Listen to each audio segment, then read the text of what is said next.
alone on the slippery roadway and through heavy air, mist and heavy air. Sometimes I hear a train, but only in the distance. All that I see is just a mist and heavy air. And there they are, they ride next to each other in gray old-fashioned raincoats as Buddhas on their scooters, a red one and a blue one. A red one and a blue one.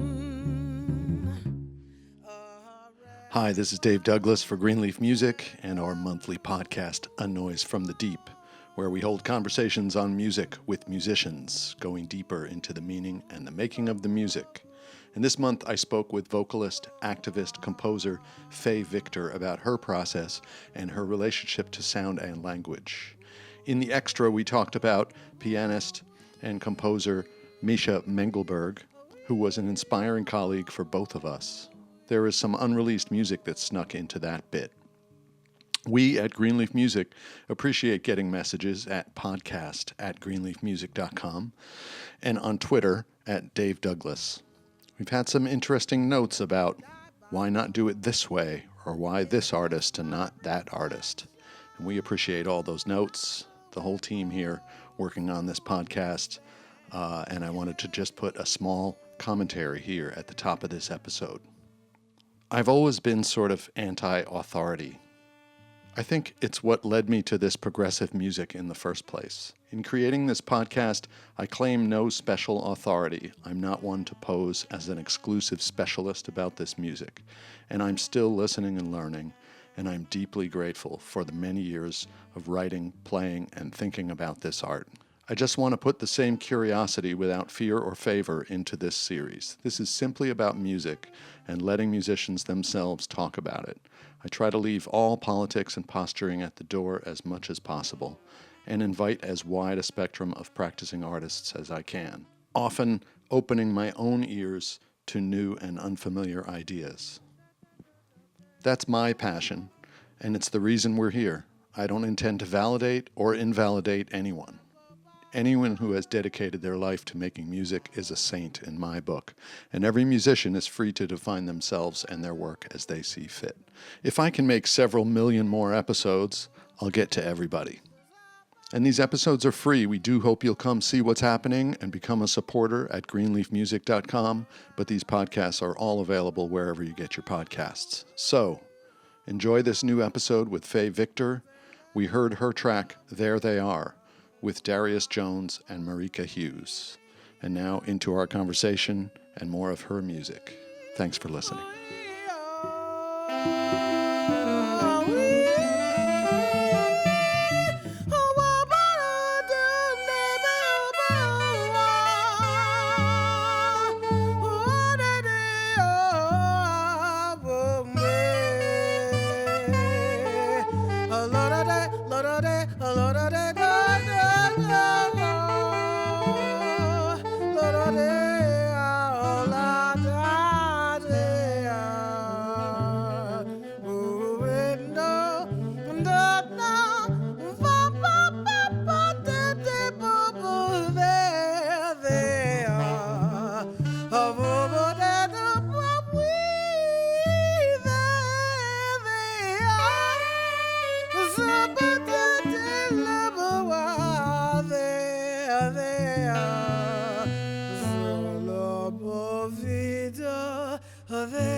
This is Fay Victor.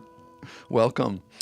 Great to be here, Dave. Thank you so much for agreeing to talk to me. It's really an honor, and there's so many things to talk about. I want to dive right into the music because there's this big question that I have that I'm genuinely curious about. You call a lot of the work that you do free song. Yes. Yes. And yet your background is from singing, I don't want to, real song? Right. I don't know. Maybe that's a silly way to think about it, but Oh, no. there's a Well, connection for you. yeah. Well, yeah. Singing, tunes or song or sort of real song forms that as we know them out of, especially out of the jazz tradition or the Great American Songbook tradition. Yes. Yes. And then there was this moment when I really got interested in improvising, but beyond the way that I had always heard it, and certainly beyond the way I had heard many vocalists doing it. So I started to experiment with a lot of different ideas. And one of the things I realized just from experimenting in front of audiences with different ways of bringing in improvisation into tunes was that if there was sort of some sort of melodic through line in whatever one was doing, you could really hold an audience. So I started experimenting with the idea, and actually the first real quartet with that was actually a quartet called the Free Song Quartet, and that was with Misha Mengelberg, Wow. Ernst Glerum, and Walter Wirbels, which is a trombone player that played. These are all members of ICP. And we experimented with That's sort of having... not Insane Clown Posse, but rather Instant Composers Pool. Sorry, go ahead. Yes, absolutely. And what we started doing was sort of having open improvisations that led into compositions such as, and we started with sort of Monk compositions and Nichols and Ellington. We did that also with things like Mood Indigo. And the idea was kind of to see how to kind of keep the entry and the exit of a composition really open. And it was such an amazing thing to experiment with that I decided that this is something I want to delve into a bit more, and all the machinations and all the ways one could do Right, that. and you've been developing it for many years. Yes. So the piece that we were hearing was your chamber trio Yes. with Darius Jones and Marika Hughes Yes. on cello. Yes. And that, it felt to me, listening through, sort of like the perfect encapsulation of both sides of this equation. Exactly. Yes. And That's then- how you think of it? Yes, and in that and also it has a way how the compositions can be written. For example, in that composition, there are two moments where there's sort of these open spaces that are harmonically connected. There's the chord changes and progressions, but there's these open spaces, and those spaces are cued, so it can go on for as long as we want it to, and but still kind of keeping the fluidity of the composition. And at the end, it's the same sort of idea, with different chord changes. And that again, this open sensation that ends also how it ends. But in improvisation, so much is just the crucible of the moment. Right. Like, right. just, okay, Yeah. here, right now, Right. Right. decision. Yes. And to have that interact with pre-composed material, it's really tricky. It is, and I find it exciting. I find it exciting, and it's also one of the reasons I like to develop groups because... Well, everybody has to have huge ears, right? Yeah. Because if you suddenly decide to go to a piece of the written music, Right. they have to be able to hear it and go there. Exactly. But so much of your work is about pure improvisation, wouldn't you say? As well, yes. So I really also enjoy that. Just completely free improvisation with sort of like-minded instrumentalists and musicians that feel and have that same level of trust that we can just sort of start down this journey or this road and see where it's just experience where it ends up. Well, I think what maybe makes it challenging for you, but also I'd imagine is one of the big strengths that I hear is just that, you have this background in what one might call more traditional jazz Yes. songs and the history of the music, and then having worked with the Dutch free jazz scene and in all these other situations, you're bringing in all kinds of different approaches and materials. Yes, yeah, absolutely. But you haven't thrown anything away. No, and I think that's great, and I think that's one of the big things I've taken away from the Dutch improvising aesthetic is that everything is everything. Everything is everything. Everything is available. It's there, and why discard it if it's useful in that moment? So I want to do like a podcast extra with you after we're done to talk about Misha Mengelberg, because if I had said that to him, he would have said, "No, Dave, you're absolutely wrong." Like, he disagreed with everything I ever said, and yet I loved playing with him. And Yes. I think he enjoyed playing with me, and the disagreement seemed to be more about just being contrary than actually having. I don't know. Absolutely. I'll never know. I think he liked being contrary, and I think he liked kind of having people on edge, and I think he thought that benefited the music. Yeah. So I was with him in Argentina. I'll tell this story really quick, and I promise it'll lead to a question.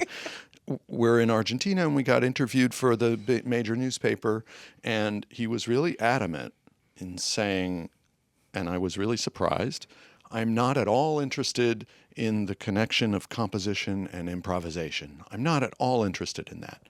And I thought, wow, that's really, for somebody who's a great composer and a great improviser, that's an odd thing to say.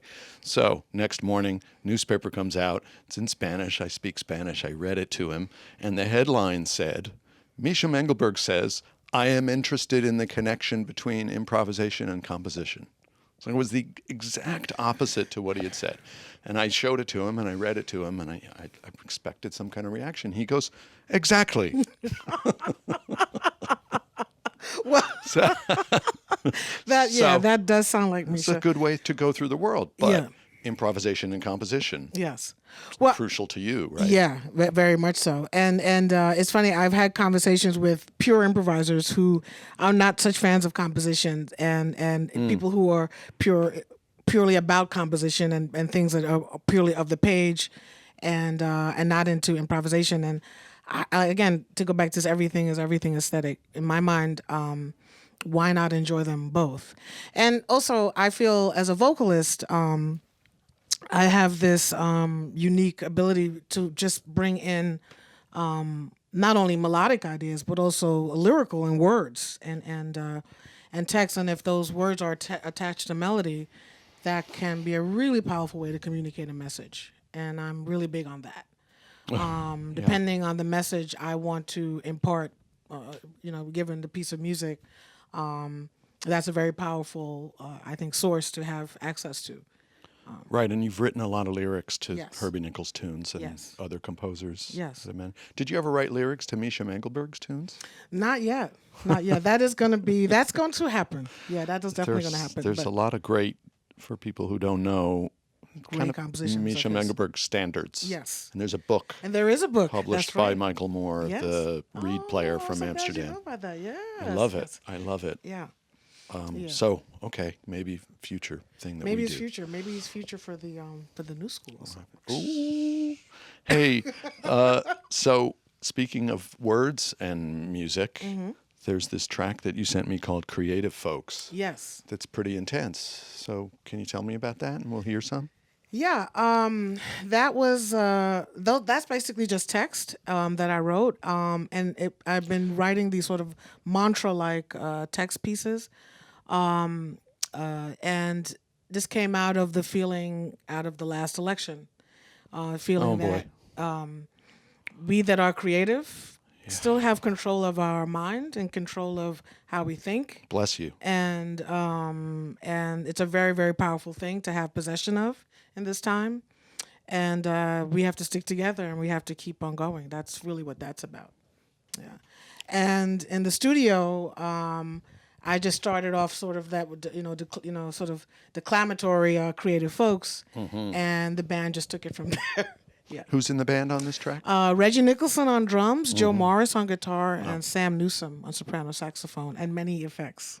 He's doing something that I thought was like him playing into a tom-tom drum, Yeah. and you're saying maybe it was aluminum I think it was foil. foil. over Yeah, he was doing a lot with foil. So that's the soprano sax on this. And what was the name of this the album? That The this album was is on? called Wet Robots. Okay. Yeah, and the group is called my group Fay Victor Sound Noise Funk. Yeah, And what year did this come out? This came out last year in 2018. So people will find this. Yeah, and it's on the ESP disc. It did pretty well. Got 4.5 stars in Downbeat. Congratulations. Yeah, on this. So That's happy great. about that. Yeah. Yeah, Yes. well, check it out. Creative Folks. Creative folks who keep our perspective just far enough to see.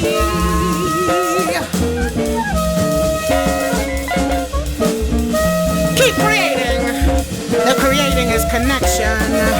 The contact feels like love. Remembering what is true in all of us. We need each other. We are the last revolutionary act.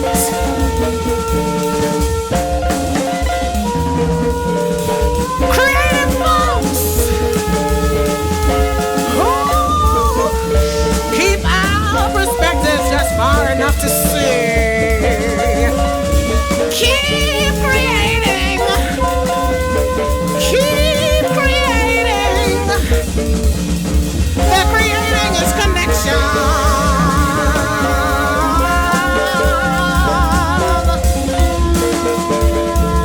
The creating is connection.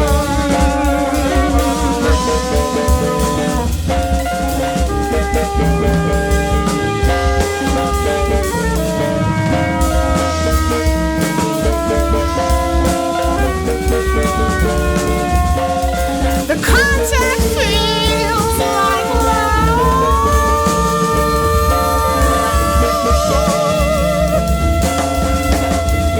Remembering what is true in all of us.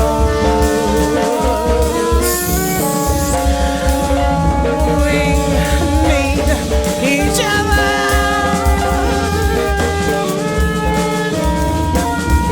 We need each other.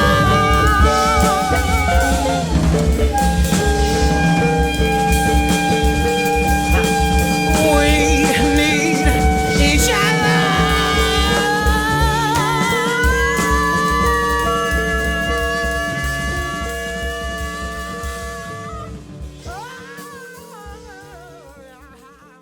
Creative Folks. Yes. That band is Yeah, I'm so excited about that group. Yeah. We'll be doing some more stuff. We will make another record hopefully in another year or so.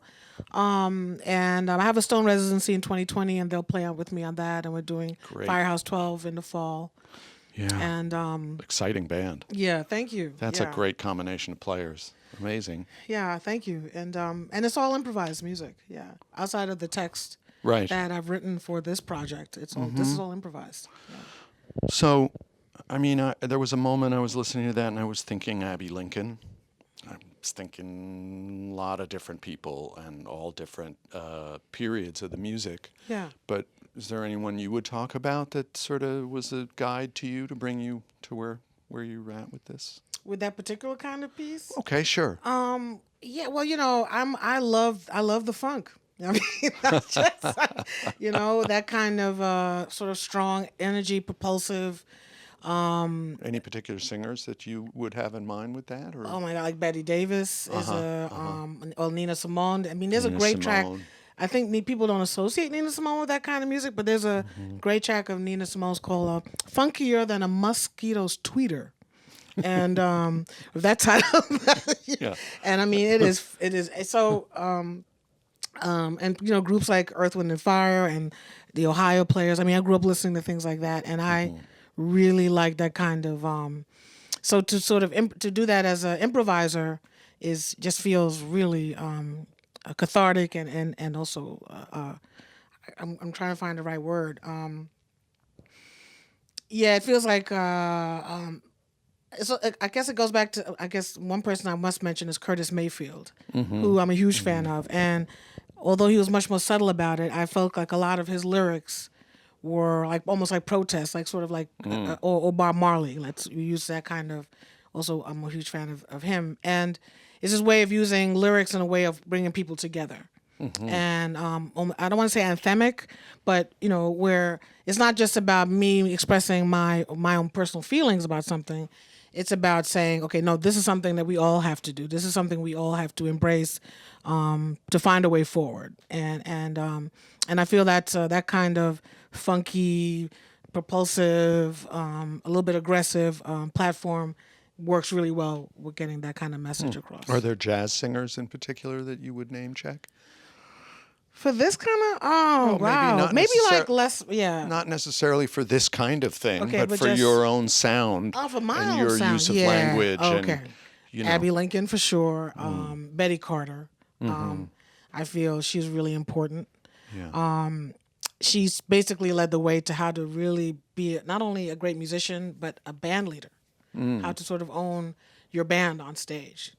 And Gene Lee, the great Gene Lee. I feel a deep affinity with Gene Lee. I feel for the jazz singers that come out of the tradition, she maybe comes the closest into sort of expanding really outward into all palette sorts of yeah, yes. what could be done. Right? Exactly. And I found her really a deep inspiration for that.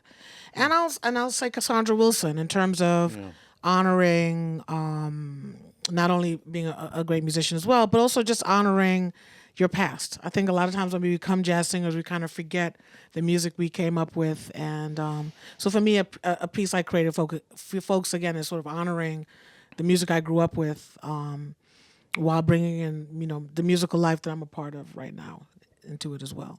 Yeah. Something that occurred to me as I was listening to your work is that, and you mentioned this a little bit, but the combination of sound and language. Yes. So when you go into the sonic moment of improvising, Yes. and you're bringing in language, there's also the sound of the language itself. Right. Which is has a lot of impact. Yes. And I'd imagine you spent some time thinking about that, both in writing the lyric, but also the delivery. Yes. And even when you're doing wordless improvisation, the sound versus language Yes. must be a huge part of the calculation. Absolutely. And I think I use an example to bring up Abby Lincoln again. There's this example of her singing a tune called Laugh Clown Laugh on a record called Abby is Blue. And it's a song where the word laugh is sung or is said quite a few times. And I was amazed very early on when I heard her sing that song how every time she said the word laugh, it was completely different. Yeah. And that moved me incredibly and also opened up a whole set of possibilities of because when we're actually speaking to each other, especially when our speech is animated or we're telling something we're really excited to tell in the art of storytelling, we also, even if we use repetition, each repetition has a different sensation, or it doesn't really work, or otherwise it comes across as monotonous. So that's the idea of thinking about how the words should feel, and if I'm going to repeat a phrase, and also sometimes just using words as texture, just using the word to kind of bring across more of a vibration as opposed to making sure the word is actually heard and understood as a word. Wow. Yeah. Interesting. So, like, you've lived all around the world, and a lot of your development as an artist has been about moving and Yes. going and living in different communities. Yes. And I'd imagine learning different languages. Yes. Does that have an impact on what we're talking about here? Yeah, I mean, I don't like I speak Dutch, for example, and that does have an impact, or just being in societies where the language is so different, and that just comes into the sound that you hear. And I like to actually also experiment with that when I'm in a place where I'm not used to hearing sounds. Like, for example, I've been to Turkey, and when you're there, you hear sounds that you just don't hear when you're living in New York City. Right, and, right. Unless you go to the Turkish restaurant in Jackson Heights, and then you... Well, that's true. Yeah. Go ahead. Sorry.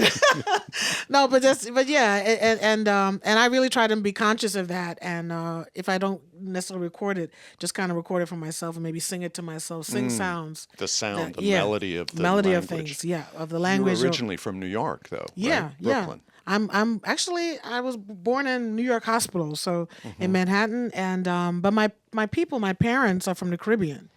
And I spent a fair amount of time there when I was a kid. Yeah, so in Trinidad part? and Tobago, Wow. Trinidad especially. Nice. Yeah, and that's a whole other sound world. Right. Yeah, that I remember and feel very connected to. Which did you go to school someplace else, for example, or did you before you made the leap to Europe? Was there another period for you did I live somewhere between living in the Caribbean and? Well, I grew up here, and I would go to the Caribbean a lot as a kid for the summer. until I'm like early teens. And I grew up on Long Island, actually. Wow. Yeah, I grew up on Long Island. And then You don't have a Long Island accent. No, I'm kind of happy about that. Yeah, and then after that, I went to school. I went up to Syracuse University, Okay. but I didn't go to study music. I went to study international relations because that was Great. going to be the life I was going to have then. Yeah, Mm-hmm. and then music got me. I guess is the best way to say it. Yeah. Yeah. And you started singing.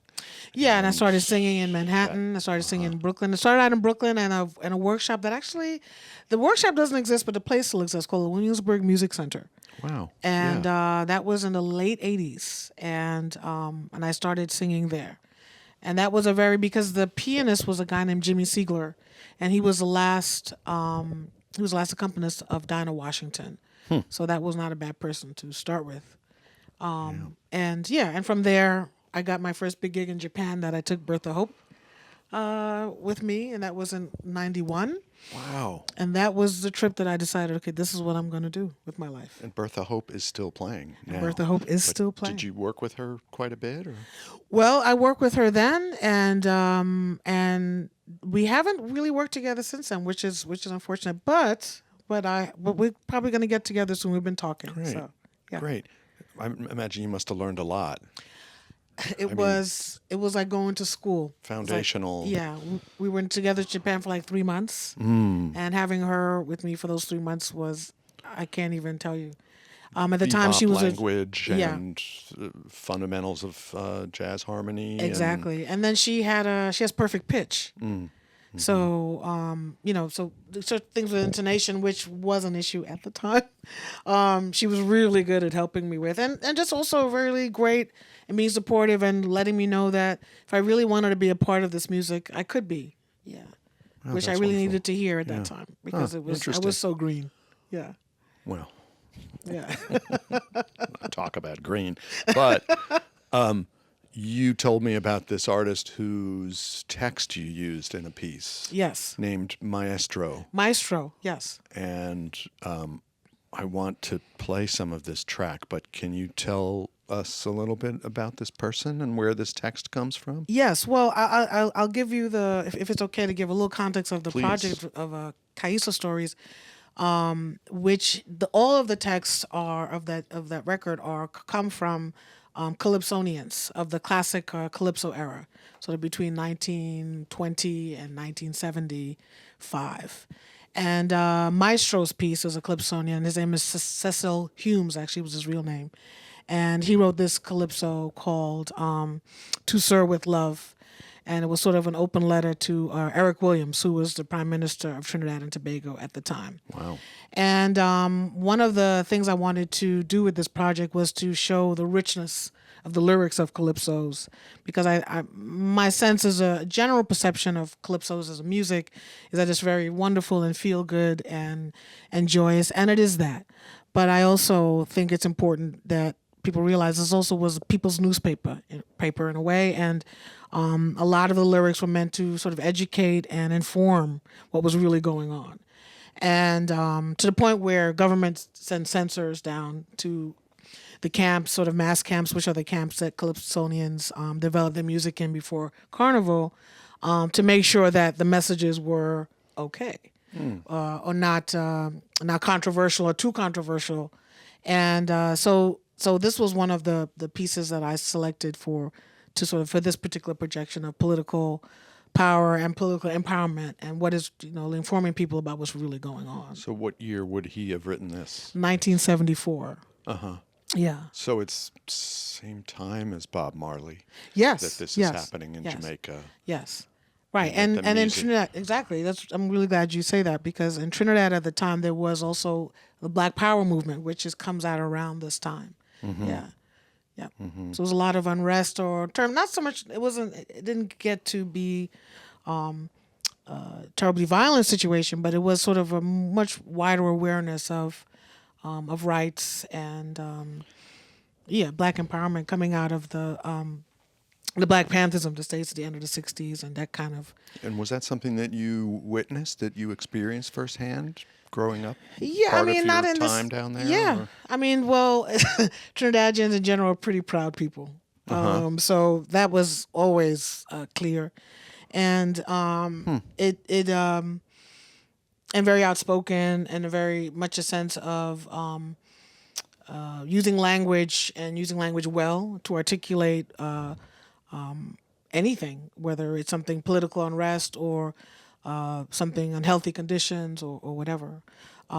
Domestic violence. I mean, you can on and on and Yeah. on. So that is really part of that culture. And I didn't experience any violence, but I was aware that it was sort of in the air about the sense of black people wanting to empower themselves more and Yeah. take more power for themselves. And it's a really interesting way to bring it into the music, to bring it into creative music. Yes.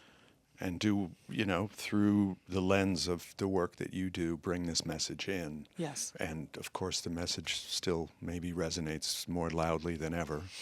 Right. Yeah. We'll talk about that Yes. activism side in a bit. Yes. But why don't we listen to a little bit of this? So, your piece is called An Open Letter. Yes. And it's based on Based on the lyrics the of that lyrics piece. of Yeah. this piece, Yes. To Sir With Love. Yes. And who's in the band?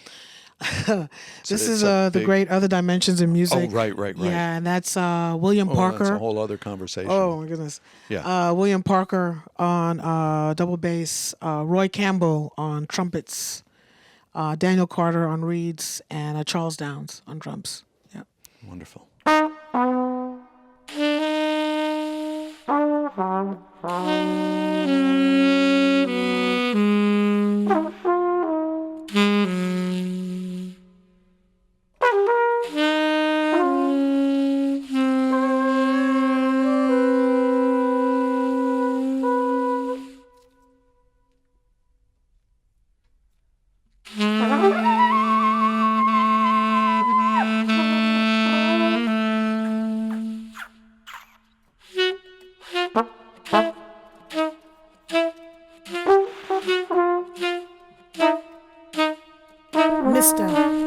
Mister is your black brother.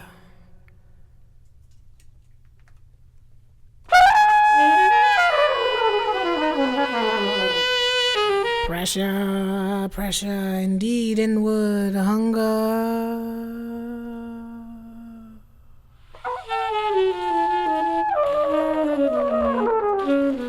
The people who oppose you endlessly, they get plenty, but you ain't care about we.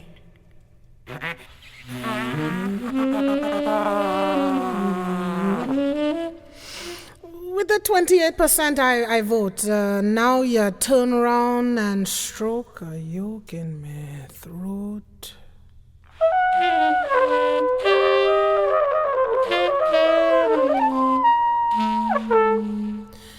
%90 of the daily buyers are of African descent.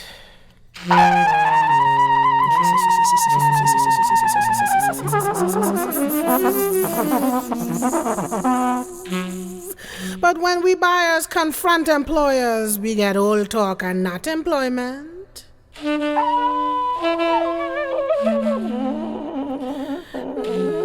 The only time they want the naughty head fella is when I come over the counter to spend my dollar.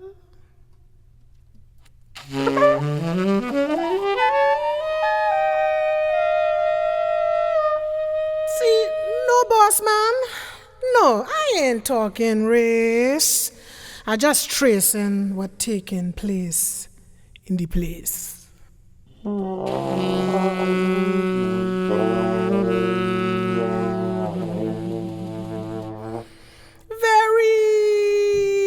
Very slowly you killing we softly. So crude, no food, outright ingratitude. We give you a fighting chance for 18 years. All we get in return is blood, sweat and tears. Now, everything your rivals have shares, and under your reign become millionaires. Oh, under your reign become millionaires. Oh, la la da da da. Oh, la da da da da. Oh, la da da da da. Oh, la da da da la da da da da. La da da da da da. La da da da da da. La da da da da da da. La da da da da da. So that's an open letter, and we were just, as we were hearing it, you were talking about, the switching. Yes. Yeah. Dialect or Yes. accent, Yeah. and that you sort of came naturally to you, but surprised you when it came out. Yeah, it did. I didn't expect that in the studio. When I didn't expect, actually, we had a performance 2 days before we went into the studio, and at the performance, the accent came out, and it just felt right also, and it felt like also the words wouldn't have been conveyed in the same way. They were written by people from Trinidad. They're written from Trinidad, and so I felt like I could own the lyrics more and get the story across better if I use that. But it really came out organically. Did you feel like you needed to give the lyrics to the Other Dimensions musicians before you did it, or? Yeah, I gave them the lyrics. I did. Yeah, just so so they were can working from that. Yeah, just so they can kind of get an idea of what the words, what the stories were about. Yeah. And they're playing from that feeling. Yes. There's no additional chart beyond that. No. This is all improvised as well. Yes. Yeah. So it's strikes me as like another way of organizing freedom. Yes. Exactly. Putting a chart around Yeah. freedom. Yes. Yeah. Feel like you have to come up with a new way of approaching that on every project? I don't feel like I have to. It's more, I tend to always think about what is it do I want to say. I always start with that. And depending on that kind of determines what the parameters will be, if any, for, and with this project, I really wanted to take texts that reflected different aspects of Caribbean life, especially particularly Trinidadian life, and that were beyond, just having this fun, happy island feeling, and so whatever parameters beyond, there's a couple other of the pieces where there are a tad more, parameters beyond the text, but it really came down to, okay, this is what I'm trying to say with this specific amount text, and let's try this. What kind of parameter would that be in the case of Other Dimensions? Because it's such a quintessential improvising band. Right. But for example, we do a piece called We Is We, which is about the fact that since we're all in Trinidad, then maybe it's a good idea to not get into where we've come from, but we are here now. And for some reason I was feeling a heartbeat. So William starts off that piece playing a heartbeat on bass. Just some very simple things. But that just sets off a certain kind of that just is a launch pad for where the music goes. Was there anyone in that band that had Trinidadian background? No, but Roy Campbell actually. Roy is from the Caribbean as well, Yeah. and so he loved this project because he kind of felt like he resonated a lot with he even, I remember when it was released, he actually wanted quite a few copies to give to his family because he really felt this really resonated with where he was from as a person of the Caribbean as well. Yeah. Wow, that's really powerful. Yeah. He was really wonderful on this project. It was such an honor to work with everyone, and he was especially from the first moment go, just in it. Just a really positive supportive. Yes. person and always supportive. Yes. And a great friend and colleague, and we miss him dearly. Yeah, we do. It's still hard to believe. Yeah. Almost over 5 years in, but yeah. Right. So, having been involved closely with William Parker and Other Dimensions in music, and I know you've been involved with the Vision Fest over the years. Yes. And Arts for Arts. Have you had an organizational role there, or more just as a performer, collaborator? More a performer and collaborator, and sometimes I do get asked my opinion about certain things.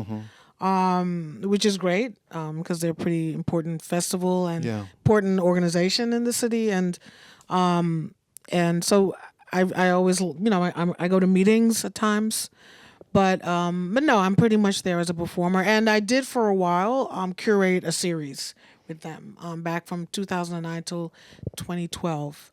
Called the Evolving Series. Myself and Brad Farberman. I'm not sure if you know who that is. Sure. And that really went well. And now there's still sort of an incarnation to have the Evolving Music Festival, which kind of comes out of that series. So, and one year I actually did help. I was Patricia's right-hand person for the Vision Festival one year, just as an employee. Did you have to stop being a musician for 6 months to make that happen? No. I hadn't been back in New York that long, and I could use the job. But it was really cool. It was a cool gig because I got to pay. I got to pay all the musicians. So, and that I got to meet Sonny Murray. So everyone's favorite. Yeah, they were happy to see me coming. So I got to meet Sonny Murray that year and things like that. So that was pretty awesome. But also, you have a lot of projects of your own going on all the time. It seems. Yes. Like right now. Yeah. Could you even put a number on it? How many different my collaborations and bands and? I don't think I could. I was actually thinking on the way here. I was like, I don't think I could. There's a lot of different ongoing projects, and it Yes. seems like new things, and then collaborations. Yes. That are collective efforts. Yes, and I love that. I love. I'm so happy that I kind of made the decision. I'm going to just say this out loud, not to be just purely a jazz singer. Wait, not to be or to be? Not to be purely a jazz singer, because I feel like I've had the opportunity, and I do have the opportunity to do so many other things, and as being a free improviser, I was like last week. I went down to Philly. I was asked to be part of the Outsiders Festival and to do an improvised set with Jamaluddin Takuma and Gary Bartz. Great. And wow, that's would love pretty. to hear that. Yeah. That was incredible, and no rehearsal, no nothing. Just come in, and I really, really love that. And I think a lot of times, as in terms of a jazz singer's life, that's not usually what we do. Where we just sort of jump in. Good point. And often it would only be instrumentalists that would be invited to such a thing. Exactly, and I don't have to carry any charts. I don't have to know all my keys. Transpositions. Yeah. Exactly. I can just show and that's happening more and more. And then doing collaborations where people are actually composing music specifically for a specific ensemble, as in working with somebody like the great Nicole Mitchell. I was on a record of hers last year as well called Maroon Cloud that Tamika Reed is also on, as well as R1 Ortiz, and doing projects. And I'm actually now doing work with a Maria Grand. So doing things like that where there was composition involved. Yeah. But the compositions are unique and to the band. Yeah, and to the group idea, group dynamic. Jazz is a really broad term now. Yeah. And, for a long time, from the beginning of my career, I've never quite known, and I guess maybe just you push the boundaries and you look for your own sound. But I sort of feel like jazz at this point, everything that you described has a relationship to jazz. Absolutely. Yes. So, yeah. Maybe in the 25-second conversation with someone on the airplane, you would just say, yeah, no, it's not jazz. But then the minute the conversation goes any deeper, jazz is there. Yes. Yeah.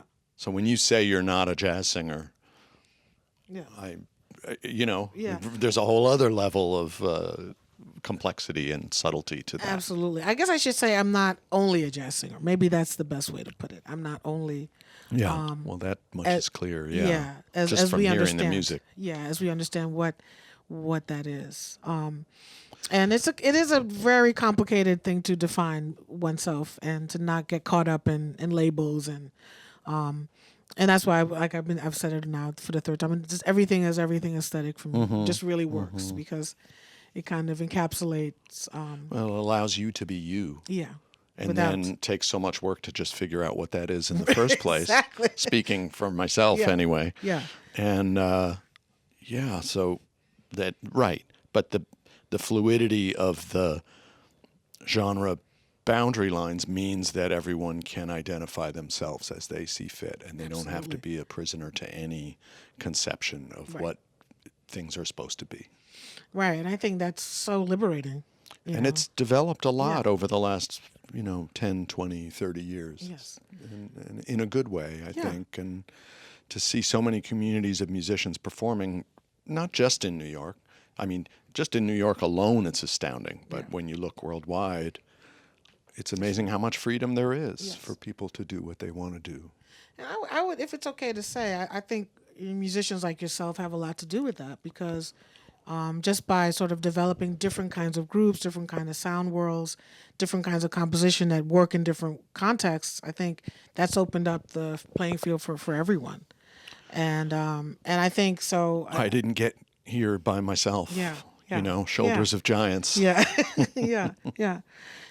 But I think earlier, I think the lines were a lot clearer. I think the lines No are doubt. Right. So I experienced that. Yeah. So I think to New York. It's important to acknowledge that some people like yourself have also helped to make it much more open, contributed to that sense of what's possible, and now we live in this time where everything is possible, and people are trying all kinds of different references into the music. And they have the opportunity to release the music in many, many different ways and many, many different information streams. Exactly. Yeah. And people are hearing the music in different places. Yes. Which is its own freedom, isn't it? Yeah. And connecting dots in unique ways as well. Yeah. Yeah. I mean, I also think connecting communities, bringing people together on their own terms. And it brings me to a couple of organizations that you've been involved with that I just thought I would ask you briefly about. Sure. One that's been active a lot is We Have Voice. Yes. Mostly in New York, but I'd imagine worldwide as well. Well, we have done talks also in Boston, and we've done some talks in D.C. We've done roundtables around the Code of Conduct. And actually, May 1st was the first-year anniversary of the launch of the Code of Conduct for the performing arts. So Great. It's very top of mind right now, our work. Congratulations. Yeah. Yes, thank you. That's important work. Yes. There was this group called Talk Race Forum. Yes. That I think was with Tyshawn Sorry and No, it was started with myself and a professor at Pratt, and also he does a lot of work. Cisco Bradley, he does also a lot of curating of the music, and we started that at the end of 2014, and that came out of a need to just have. It basically came out of the Ferguson year. And Michael Brown's killing, and just a realization that there needs to be spaces for uncomfortable conversations around race. It says on your site, I went to look around, and it said a comfortable space to have uncomfortable conversations about race. Yeah, and schedules we've kind of it has to we're going to reconfigure it and bring it back around, but Good. For a number of years it was basically either my home or his home, and we had a couple of public forums, like we had a couple at Pratt and St. Joseph's College and Brooklyn Conservatory of Music, but the idea was to basically help people, to facilitate ways people can talk personally about their own issues around race. And so we tried to shy away from dogmatic political discussions, like, I'm a Democrat. No, we tried not to go there. More have people speak about their actual interactions with race on a personal level. And we found that doing it like that tends to dilute a lot of animosity and defensiveness. People tend to be more open when people speak from an experiential place as opposed to a space of like, well, I'm angry because of this. I'm angry because, more of a place where I experienced this, so I went through. People are much more compassionate and can hear that much better. So that was what that work was about. Yeah, it's tough and it's so important. And you got to bring white people in. We're the ones that need to learn and hear. Yeah. I mean, that may sound like a strange thing to say. It's not. But it's the truth. Well, to a lot of people. Yeah. And I it was get a very pushback mixed. of like, why is this such a big issue? And that's really tough to try to explain to somebody Yes. why we have to be talking about this every day Yeah. and why it's even possible that we haven't been talking about this every day for so long. Yeah. So it's good work. Boy, especially, I mean, maybe not especially, but, we use the word jazz. Yeah. Let's say in the improvised music community, where I see there is more and more coming together, collaborating between different communities, where understanding becomes so crucial. Yes. And where we're also modeling a society where these understandings can take root and grow. So to have a real forum where you can talk about it is so great. I hope that it does come back. Yeah. Yeah. No, I hope so too. And I felt like with I felt like what was going on now politically, I wasn't so sure if I mean, it's still a very, very important conversation, but I'm also feeling that there's so much pain being caused by Yeah. this administration. We try not to say his name on this No, show. and I'm, So. and I'm with you on that. No qualms. Oh, jeez. But just this administration, and I actually I'm if it's okay to something I'm involved with, talk about a project that Please. is really, really, really close to my heart, and is I'm doing a project called Mutations for Justice, and that's a project around the current administration, like a rolling diary.